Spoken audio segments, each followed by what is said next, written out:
Okay so I welcome you all in this video. इस video में मैं इस प्रॉब्लम का सॉल्यूशन करने जा रहा हूँ।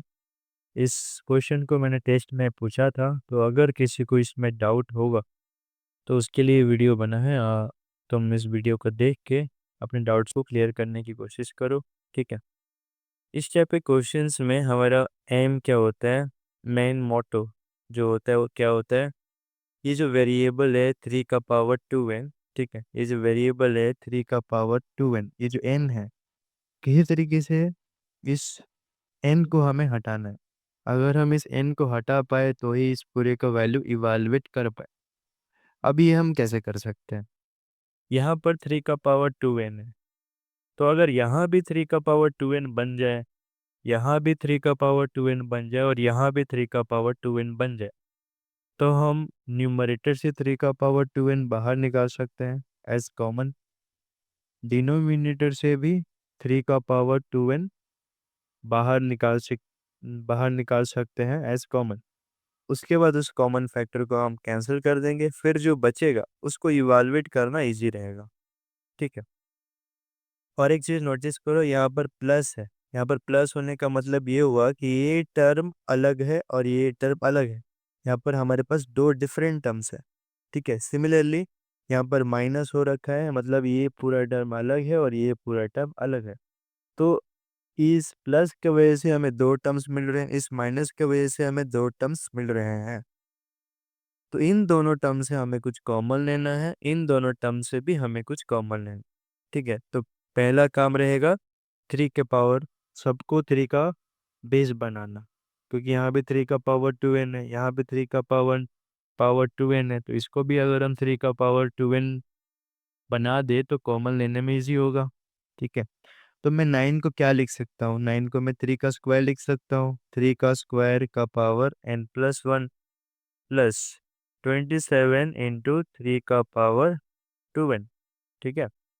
होल अपॉन, अब यहाँ पर बच रहा है 3 × 3 का पावर 2n। ये जो 3 का पावर 2n+3 है, इसको मैं कुछ इस तरीके से सिंप्लीफाई कर सकता हूँ, 3 का पावर 2n × 3 का पावर 3।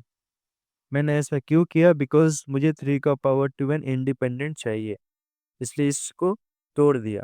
ठीक है। माइनस 9 को फिर से 3 का स्क्वायर लिखा जा सकता है and whole to the power n+1। अब ये क्या बनेगा, 3 × 3 का पावर 2n+2। देखो ये जो 2 है, ये n और 1 दोनों के साथ मल्टीप्लाई होगा, सो 2n+2 प्लस 27 × 3 का पावर 2n होल अपन 3 × 3 का पावर 2n × 3 का क्यूब प्लस सॉरी माइनस 3 का पावर 2n+2। ओके। नाउ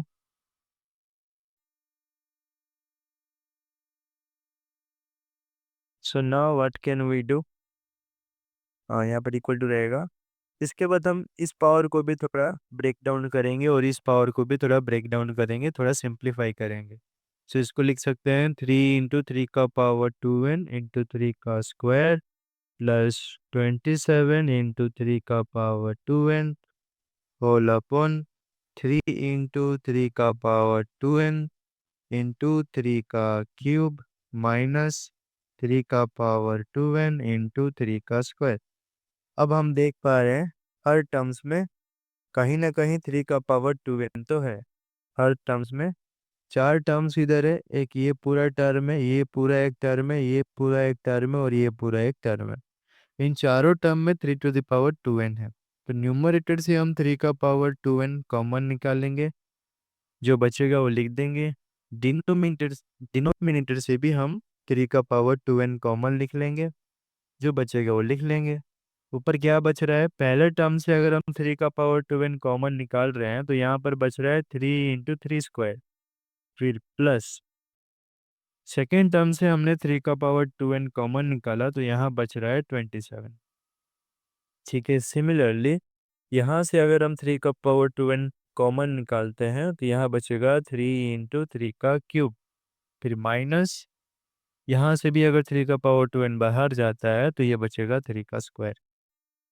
अब इजीली हम देख पा रहे हैं कि जो 3 का पावर 2n है और ये जो 3 का पावर 2n है, ये इजीली कैंसिल किया जा सकता है क्योंकि ये मल्टीप्लाइड है, ठीक है। इन दोनों क्वेश्चन मल्टीप्लाइड फॉर्म में है, मतलब ये और ये मल्टीप्लाइड है और ये और ये मल्टीप्लाइड है। मल्टीप्लाइड है इसीलिए कैंसिल हो पा रहा है।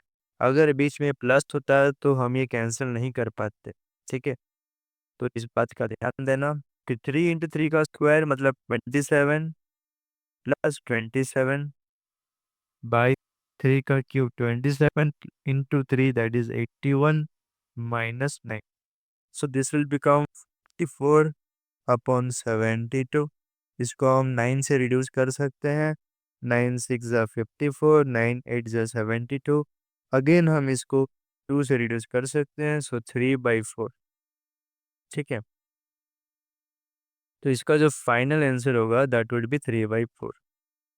This would be our final answer.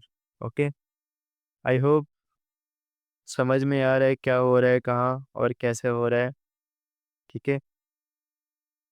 अगर आपको नहीं समझ में आ रहा है दोबारा इस वीडियो को देखो, प्रैक्टिस करो से। हर स्टेप में दो तीन इंपॉर्टेंट इंफॉर्मेशन मैं बता रहा हूँ, उसको क्लियरली समझो, ठीक है। तब जाके इसका कॉन्सेप्ट समझ में आएगा कि इस तरीके के क्वेश्चंस को हम कैसे सॉल्व कर सकते हैं, ठीक है। Thank you.